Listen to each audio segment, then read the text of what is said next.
Hello everyone. Today in Sangee's Cookery we're going to see a creamy buttery tomato based gravy which is loved by most of the people. Yes, you guessed it right. It is malai kofta and we're going to make that today in our kitchen. Can we go into the procedure? The ingredients for malai kofta are grated potato, oil for frying, grated kova and grated paneer, malai, maida, little bit of corn flour, kasuri methi, jeera, cloves, cinnamon, cardamom, bay leaf, salt, turmeric powder, garam masala powder, chili powder, dhania powder and jeera powder, coriander leaves and green chilies finely chopped, some cooking butter, onion, tomatoes, cashews, 3 green chilies, garlic and ginger.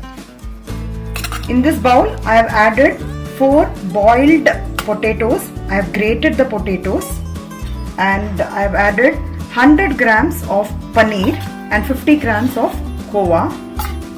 Now to this we will be adding the masala powders, 1/4 teaspoon of turmeric powder, 3/4 teaspoon of dhania powder, 1/2 teaspoon of jeera powder, 1/2 teaspoon of red chili powder and 1/2 teaspoon of garam masala powder. I am also adding some chopped green chilies.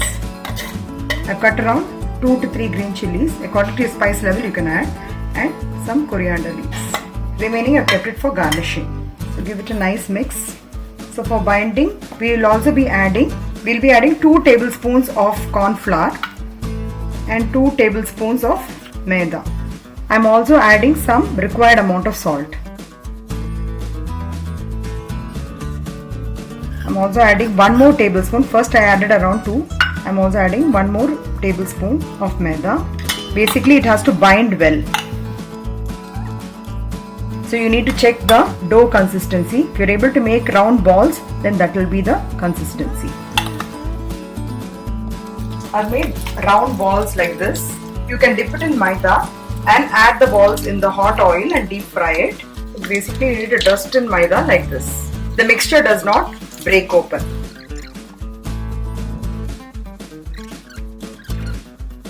Now the koftas have been fried. It has to be fried to this extent. You can see nice brown color.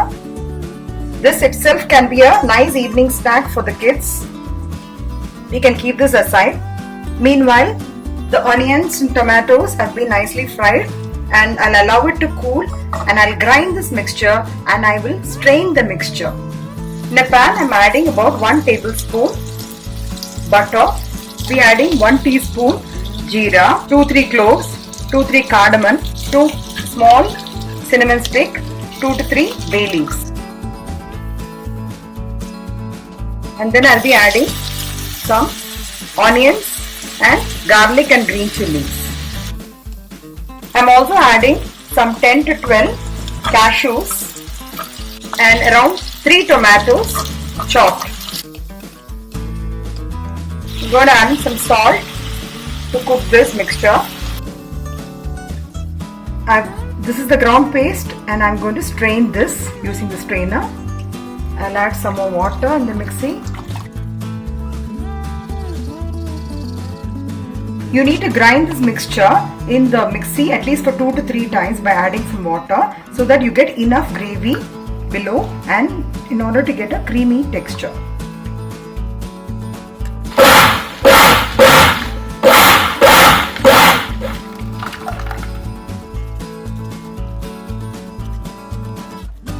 You need to strain to that extent until you have taken the full extract of the paste and you have collected the paste below. You got the creamy paste collected in the container. Now I have added about 2 tablespoons of cooking oil. I'll be adding about 1 teaspoon of jeera and we'll pour in the strained mixture.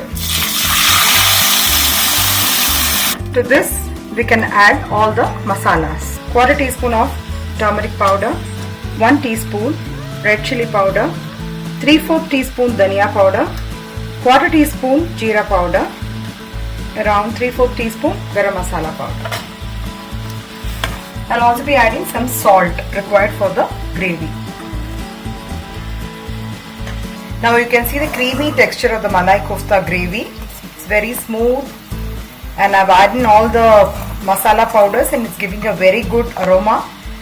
After adding in all the masalas, what I'm going to do is I'm going to close and cook it for 3 to 4 minutes on medium flame. So I've closed it and cooked for about 5 to 7 minutes. You can see the oil coming from the sides. So the raw smell also goes away by closing and cooking, and also you get a nice creamy texture as well as the oil starts to leave from the sides. Now the gravy has come to a nice boiling consistency and it is also getting a little bit thick. At this stage I'll be adding some kasuri methi. You can just crush it and add. This is about 1.5 tablespoon. And I'm also going to add some fresh cream. This is going to be a very creamy gravy and a rich gravy. In order to balance the taste, I'm adding in some honey, say about half a teaspoon. This will add sweetness. At the same time, it will balance the taste in the gravy. Or you can add sugar instead of honey as well. The gravy is done. We'll switch off the gas. And I've transferred the gravy to the serving bowl, and also I'm going to add some coriander leaves. Transferring the kofta balls.